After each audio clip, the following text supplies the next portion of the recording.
गुरु ब्रह्मा गुरु विष्णु गुरुदेव महेश्वर गुरु साक्षात् परब्रह्म तस्मै श्री गुरुवे नमः। श्री गुरु चरण सरोज रज निज मन मुकुर सुधार वरणौ रघुवर विमल जसो जो दायक फलचार। बुद्धिहीन तनु जानिके सुमिरो पवन कुमार बल बुद्धि विद्या देहु मोहि हरहु कलेश विकार। बोले प्रेम से श्यावा रामचंद्र की, अयोध्या राम लला की, पवन सुत हनुमान की, गंगा मैया की, धरती मैया की, अपने अपने गुरु महाराज की जय जय सीताराम। भगवान ने कहे हैं जो भी मनुष्य चाहे कोई भी हो, वो कितना भी पापी है, कितना भी अधर्मी है, या कितना भी कुकर्म किया है, पाप किया है, अधर्म किया है, अगर वो मेरा शरण में आ जाते हैं सभी पापों से मुक्त कर देते हैं। सन्मुख होहि जीव मोहि जबहि जन्म कोटि अघा नासहि तबहि। सन्मुख होहि जीव मोहि जबहि जन्म कोटि अघ नासहि तबहि। जन्मों जन्मों के पाप उसको नष्ट कर देते हैं, सारा नष्ट हो जाते हैं। गीता में कहे हैं स्वधर्म परित्याज्य मामेकं शरणं व्रज अहं ता सर्व पापेभ्यो मुच्यसिष्यामि मा शुचः। हे अर्जुन, जो भी भक्त संपूर्ण धर्मों के मुझ में त्याग करके और मेरे शरण में आते हैं, मैं उसको अपना लेता हूँ, सारा पाप से मुक्त कर देता हूँ। तो जैसे एक उदाहरण दे रहे हैं, कोई भी बच्चा जब शरीर में बहुत मिट्टी लगा करके और बहुत शरीर बहुत गंदा कर लिए हैं और उस समय रोते रोते माँ के गोद में आते हैं, माँ उसे वो नहीं देखते हैं कि हमारा पुत्र के शरीर में कितना मिट्टी लगा है या कितना शरीर गंदा है, या हम उसे गोद में रखेंगे तो हमारा शरीर में भी मिट्टी लग जाएगा, उसे अपने गोद में रख लेते हैं। पर उस समय पिता नहीं रख सकते हैं गोद में, कोई नहीं रख सकते हैं, एक माँ ही रखते हैं। और फिर माँ, इसमें देखिए क्या भाव है, माँ तो गोद में ले लेती हैं पर उसको कैसा बना देती हैं, बहुत सुंदर से स्नान करा करके और श्रृंगार कर देती हैं, काजल सब लगा देती हैं, फिर उनको उस बच्चा को सभी गोद में लेते हैं, सभी चुम्मा लेते हैं। पर उस समय जिस समय उसको मिट्टी लगा था सब त्याग दिया और माँ ही गोद में रखा। उसी प्रकार से कहे हैं कि जो भक्त संसार में कहीं भी जाएगा कोई नहीं उसे रख सकते हैं, पर वो प्रभु के गोद में आते हैं रोते रोते कि प्रभु अब हमसे गलती हो गया, पर अब हमें माफ कर दीजिए। उसको निश्चय होना चाहिए कि हमने पाप किया है, अब इसको हम दोहराएंगे नहीं। और प्रभु के शरण में जो आएगा उसे प्रभु अपना लेते हैं, पर उसको कैसा बना देते हैं, उसको पाप से मुक्त करके उसको सजा देते हैं, अर्थात अपने लायक बना लेते हैं और सभी उसका गुणगान करते रहते हैं, सभी में नाम फैल जाता है। इसी प्रकार से उस भक्त को भगवान ने सब कुछ बनने के लिए तैयार है। शाखा,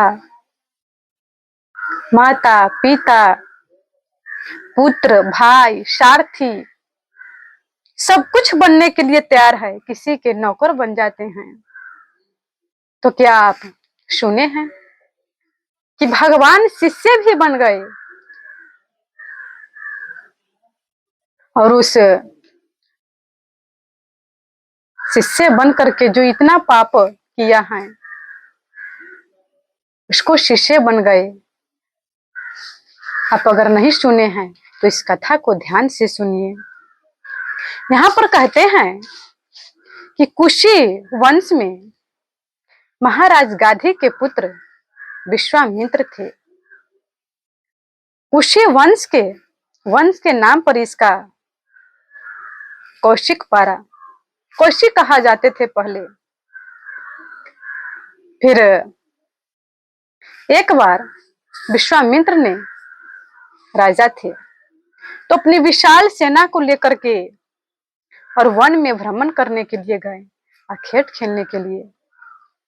जब जाते जाते बहुत प्यास लगे, भूख लग गए सभी सैनिकों और राजा को भी, तो कहा कि यहाँ पर हम कहाँ जाए। तो फिर राजा ने कहा विश्वामित्र ने कि चलो वशिष्ठ का आश्रम है, वहीं पर जल पिएंगे, थोड़ा विश्राम करेंगे। इस प्रकार से जब वशिष्ठ के आश्रम में आए तो वशिष्ठ ने देखे बहुत ही सब थके हुए हैं और सब भूखे हैं, प्यासे हैं। तो अपने नंदिनी गाय को कहा और सभी को बहुत अच्छा से आदर सत्कार हुआ, सभी को भोजन पवाए, जल पिया। तो अब विश्वामित्र आश्चर्य में पड़ गए। कहा कि एक तो ये ऋषि हैं, मुनि हैं, पर इतना विशाल हमारे सभी सेना को, हमारे घोड़ा हाथी को, हम सभी को इतना तृप्त कर दिए भोजन से और जल पिला करके, इतना सेवा कहां से कर पाए।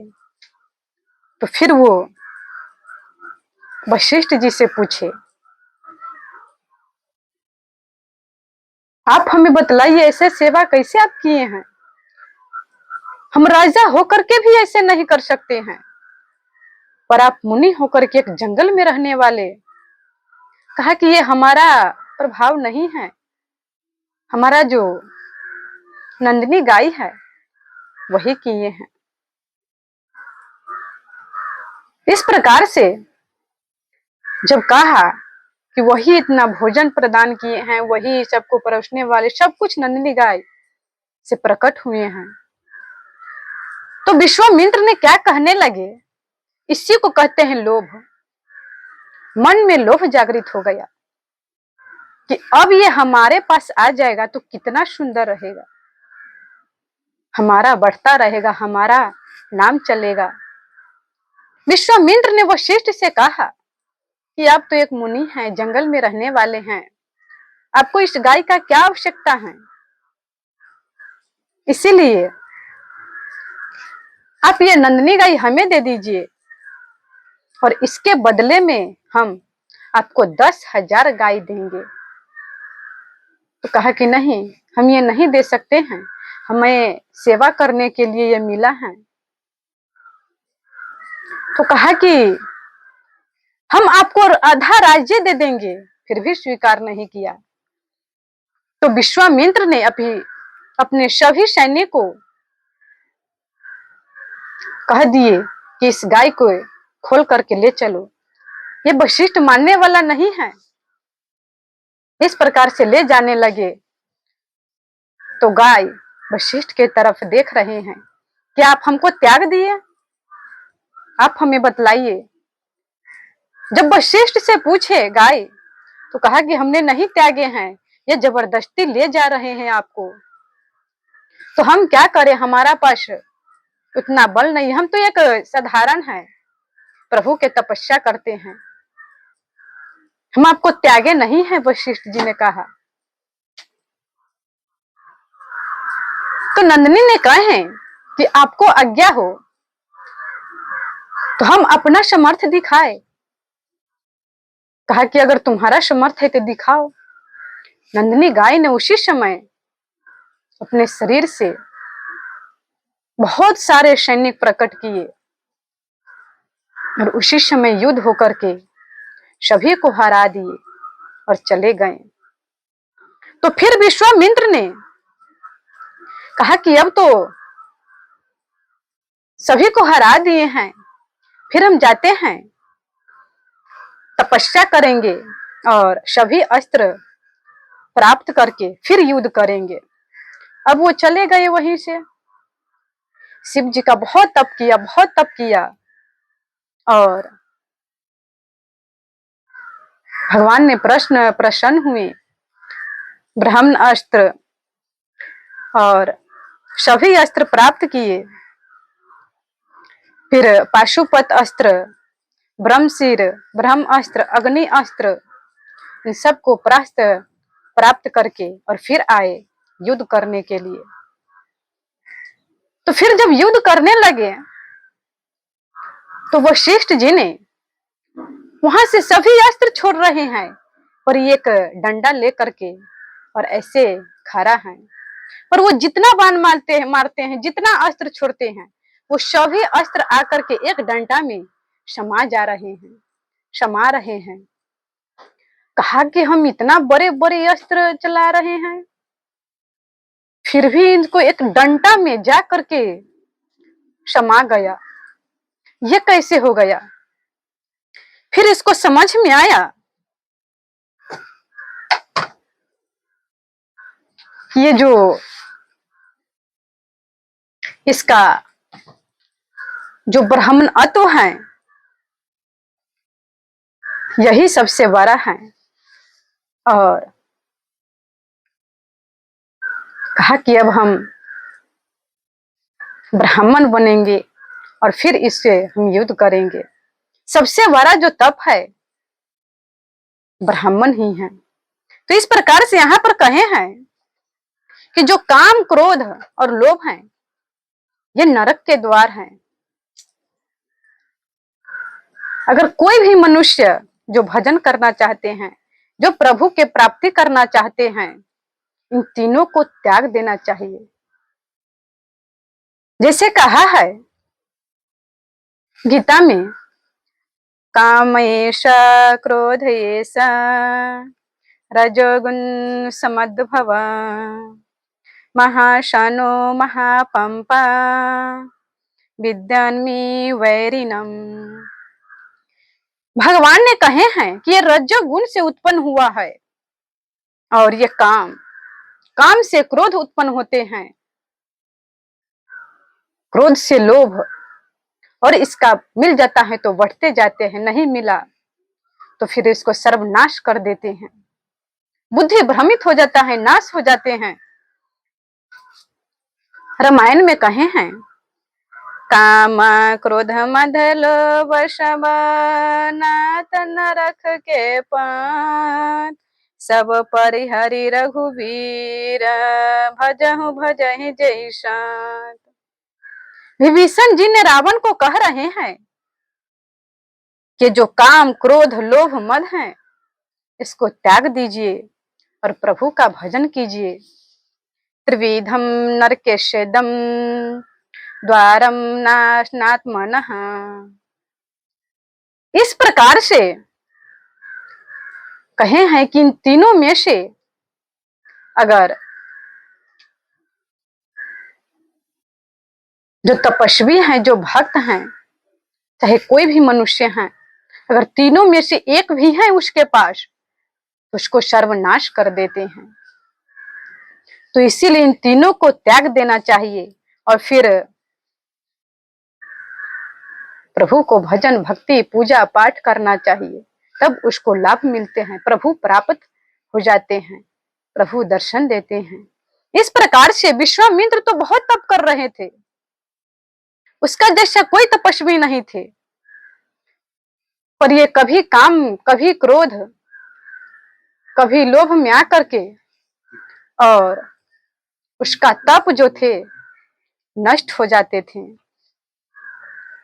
एक बार जब घोर तपस्या कर रहे थे, फिर विश्वामित्र ने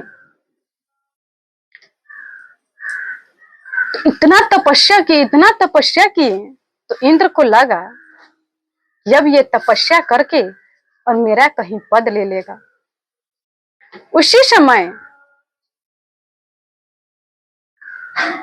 समय वो मेनका को भेजे और वसंत ऋतु को बहुत अच्छा से सुगंधित सुगंधित हवा, फल पुष्प सब खिल गए और उस समय मेनका आए,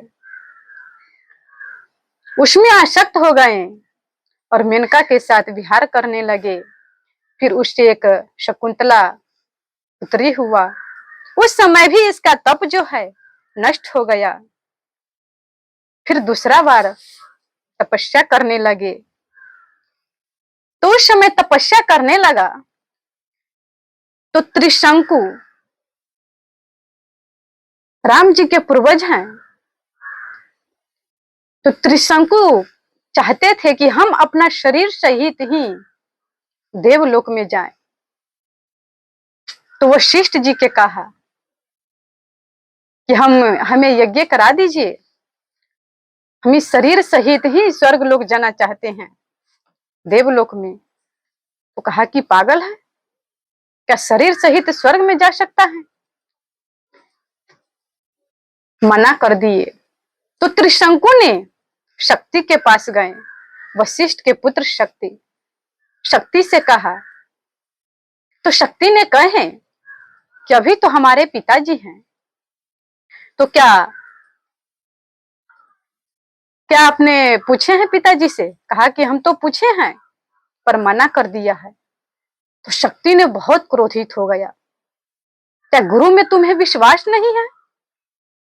गुरु जी तुमको आज्ञा दे दिए हैं कि तू यज्ञ नहीं करो और फिर भी यज्ञ के लिए हमें कहने आए हैं। श्राप दे दिए, चंडाल हो जाओ। और चंडाल होने का श्राप दे दिया और उसके शरीर से इतना दुर्गंध निकलने लगा, बहुत दुर्गंध निकल रहा था। फिर विश्वामित्र जी के पास गए त्रिशंकु ने और विश्वामित्र के कहा कि हम इस शरीर सहित ही देवलोक जाना चाहते हैं, इसीलिए हमें यज्ञ करा दीजिए। कहा कि हम वशिष्ठ जी को कहे, वशिष्ठ जी मना कर दिए हैं। तब तो ऐसा ही वैर था वशिष्ठ जी से विश्वामित्र का। जैसे किसी से वैर होता है तो अगर दूसरा मनुष्य सहायता करने आता है लेने, तो कहता है कि ये नहीं किया है, हम कर देंगे, तू चिंता मत करो, क्योंकि अपना तरफ लेने चाहता है। विश्वामित्र ने स्वीकार कर लिया और उस यज्ञ को करने आए और यज्ञ करके और उस शरीर सहित त्रिशंकु को देवलोक भेजने लगा। तो जब जा रहे थे तो उसका शरीर से तो दुर्गंध निकल रहा था। तब कहा कि कौन आ रहा है, इतना दुर्गंध हो रहा है। तो इंद्र ने देखा तो त्रिशंकु आ रहे हैं, तो उसको लात मार दिए, वो गिर पड़े और ऐसा गिरा उसका मुंह जो था नीचे हो गया और पैर ऊपर हो गए। जब मुंह नीचे हो गया तो उसके मुंह में से त्रिशंकु के थोड़ा लार गिर गए। वही जो लार हैं कर्मनाशा नदी के नाम से जाने जाते हैं। और यहाँ तक कहते हैं कि जो उस नदी में स्नान करते हैं उसका जितना भी पुण्य रहता है वो सारा नष्ट हो जाते हैं। तो इस प्रकार से वो तो इस शरीर सहित ही देवलोक जाने लगा, पर वहां पर भी नहीं जाने दिया और वो तो नीचे भी नहीं आए। तो फिर सोचा, विश्वामित्र ने उसको वहीं पर रख दिए और दूसरा सृष्टि बनाने लगा। इतना तपस्या के बल था उसके पास, तपस्या के थोड़ा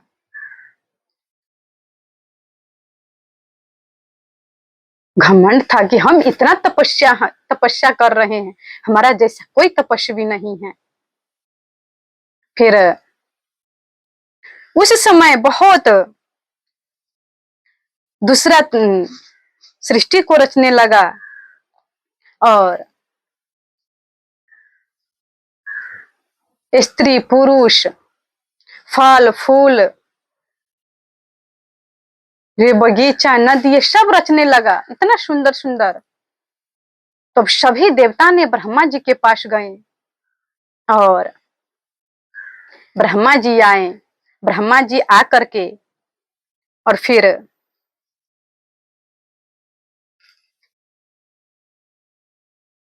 ब्रह्मा जी उसको कहा, ये जो तुम सृष्टि को प्रारंभ कर रहे हैं ये छोड़ दो और इसका यहीं पर जो देवलोक का सुख मिलेगा। तो इस प्रकार से अब तो यहां भी उसका तपस्या नष्ट हो गई। तो इसीलिए कहते हैं कि सबका अपना मर्यादा है, सबको मर्यादा में रहना है। मर्यादा को उल्लंघन करते हैं तो उसका दंड मिलता है। जैसे लक्ष्मण जी ने सीता मां को कह दिए, जब राम जी को ढूंढने गए तो कहा कि मां इस लकीर से बाहर नहीं आना। लक्ष्मण जी तो आचार्य हैं, गुरुदेव हैं। सीता मां ने गुरुदेव का आज्ञा के पालन नहीं किया और रेखा को बाहर आ गए तो क्या दंड मिला, लंका में चले गए। इसी प्रकार से कहे कि सभी का अपना अपना मर्यादा है, पर विश्वामित्र ने इस मर्यादा को उल्लंघन कर करके और चाहते थे कि इसको स्वर्ग भेज दे शरीर सहित ही। इसका तप उसी समय नष्ट हो गया और फिर कह रहे हैं कि हमारा तो बार बार ये तप नष्ट हो रहा है। जब त्रिशंकु का यज्ञ कराए तो उस समय सभी मुनि आए थे, जितना भी संत सब थे सभी आए थे, पर वशिष्ठ जी के पुत्र नहीं आए थे। 100 पुत्र का मार दिए विश्वामित्र जी ने, इतना इसके पास क्रोध था। फिर विश्वामित्र जी ने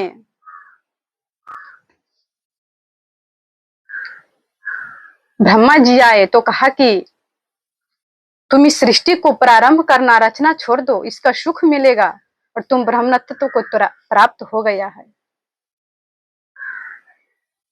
तो ब्रह्मा जी ने कहे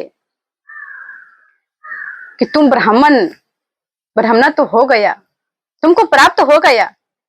तो फिर ये सोचने लगा, सभी तो कहने लगे, पर कहा कि हमें अभी वशिष्ठ जी नहीं कह रहे हैं तो हम नहीं स्वीकार करेंगे जब तक वशिष्ठ जी नहीं कहेंगे। तो कहा कि वशिष्ठ जी कैसे कहेगा। तो इसको मन में बहुत क्रोध आ गया, बहुत क्रोध आ गया और कहा कि ये हमको क्यों नहीं कह रहा है। तो एक बार रात्रि में गए और कहा कि छुप गए दीवार के तरफ तलवार लेकर के और कहा कि जब सो जाएंगे तो इसको हम काट देंगे, इसका मृत्यु हो जाएगा। तो जब छुपे थे तो बहुत सुंदर रात्रि थी, तारागण चमक रहे थे। उस समय क्या बात कर रहे थे वशिष्ठ जी ने अपने पत्नी से, अरुंधति ने कह रही थी अपने पति से कि देखिए स्वामी कितना सुंदर रात्रि है, तारागण चमक रहे हैं। तो वशिष्ठ जी ने कहा कि हाँ, जैसे इस रात्रि में तारागण चमक रहे हैं इस आकाश में, उसी प्रकार से इस धरती पर विश्वामित्र का जो तप है, तप से सारा सृष्टि चमक रहा है। अब तो ये सुन करके हम तो इसको 100 पुत्र के मार दिए हैं, हम इनसे इतना युद्ध किए हैं, फिर भी हमारा ये बड़ाई कर रहा है, हमारा नाम ले रहा है। जैसे आप सुनिएगा कि बहुत मनुष्य होते हैं, सामने में तो बड़ाई कर देते हैं, चाहे वो है या नहीं है, पर नहीं रहते हुए बड़ाई करना यह संभव है। तो ये सोच करके जब सुना, उसी समय तलवार को फेंक दिए और आकर के चरणों में गिर गए और कहा कि आपका महत्व हमने नहीं जाना। तो वशिष्ठ जी ने उस समय ब्राह्मणत्व प्रदान कर दिए। तो कहा कि पहले आप क्यों नहीं कह रहे थे? तो कहा कि हम इसलिए नहीं कह रहे थे कि मनुष्य के पास जो काम, क्रोध, लोभ तीनों में से एक भी नहीं होना चाहिए, और तू तो ब्राह्मण प्राप्त करना चाहता है, फिर तुम्हारा पास क्रोध कैसे, अहंकार कैसे? इसलिए हम नहीं कह रहे थे, पर आज तुम्हारा क्रोध भी नष्ट हो गया है, इसलिए हम कहे हैं। तो उस समय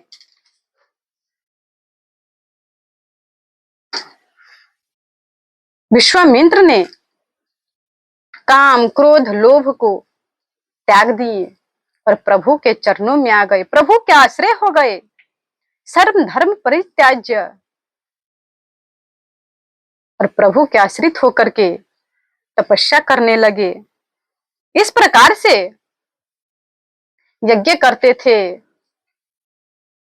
जब करते थे, उस समय बहुत राक्षस सब, खरदूषण, मारीच, ये सब सताने लगा।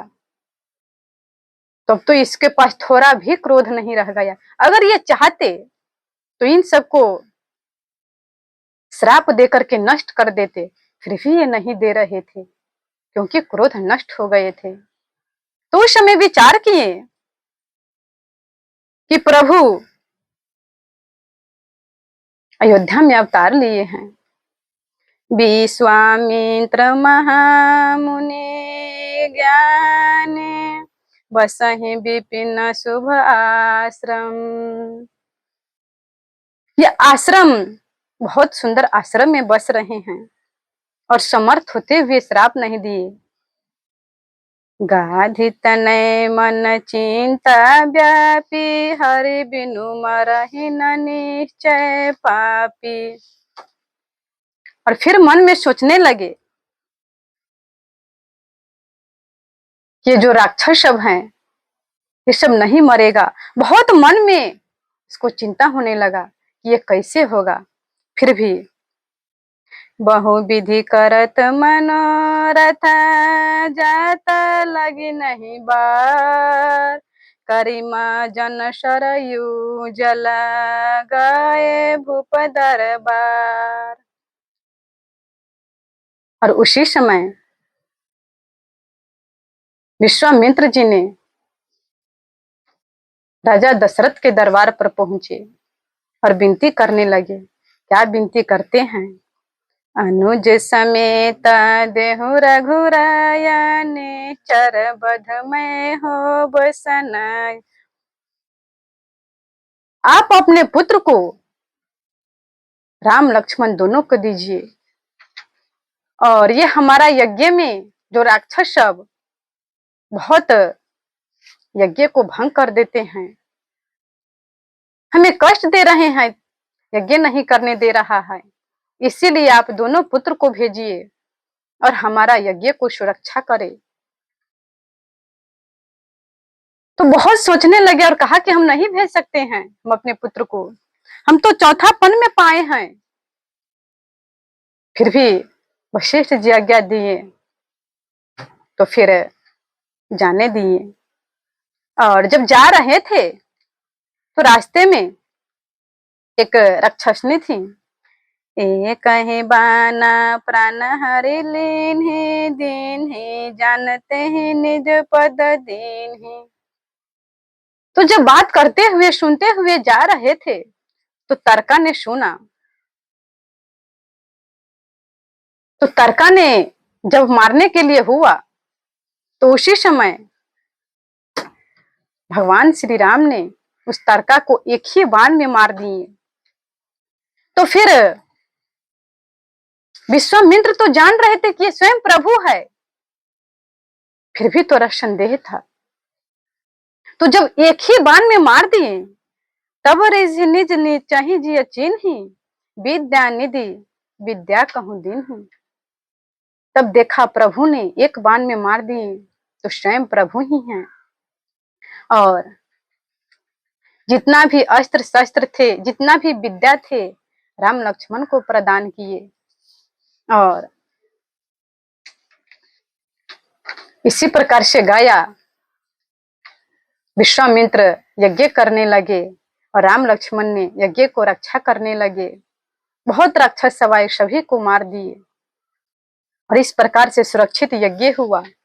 और फिर विश्वामित्र जी जनकपुर गए। सांग सचिव सुचि भूरि भटा, भूसर बर गुर ज्ञाने, चाले मुनि नाय किन्ह मुदित राउ यहि भांति। इस प्रकार से विश्वामित्र जी राम लक्ष्मण जनकपुर जाने लगे धनुष यज्ञ में। और जाते जाते जब वहां पहुंचे तो फिर गया, बहुत वहां पर जनक जी ने आदर सत्कार किए और विश्वामित्र के ही यज्ञ से प्रभु श्री राम जी ने धनुष को तोड़े। फिर सीता मां से विवाह हुआ, फिर अयोध्या आए। इस प्रकार से कहे हैं कि ये तो इतना तपस्वी था, इतना घोर तपस्या करता था, पर अब प्रभु के आश्रित होकर के और अपना जो पूरा जीवन तपोमय बना दिया, परोपकार में लगा दिया। तो विश्वामित्र जी ये कहना चाहते हैं कि जो भी भक्तगण हैं, जो भी प्रभु के प्राप्ति करना चाहते हैं, इन तीनों को त्यागना पड़ेगा, तब प्रभु प्राप्त होगा। अन्यथा कितना भी तप कर रहा है, कितना भी दान दे रहा है, कितना भी यज्ञ कर रहा है, अगर काम क्रोध लोभ इसके अधीन है, उसका कुछ फल नहीं मिलेगा। इसीलिए प्रभु के आश्रित हो जाओ। बोलिए प्रेम से श्यावर रामचंद्र की, अयोध्या राम लला की, पवन सुत हनुमान की, गंगा मैया की, धरती मैया की, अपने अपने गुरु महाराज की। जय जय सीता।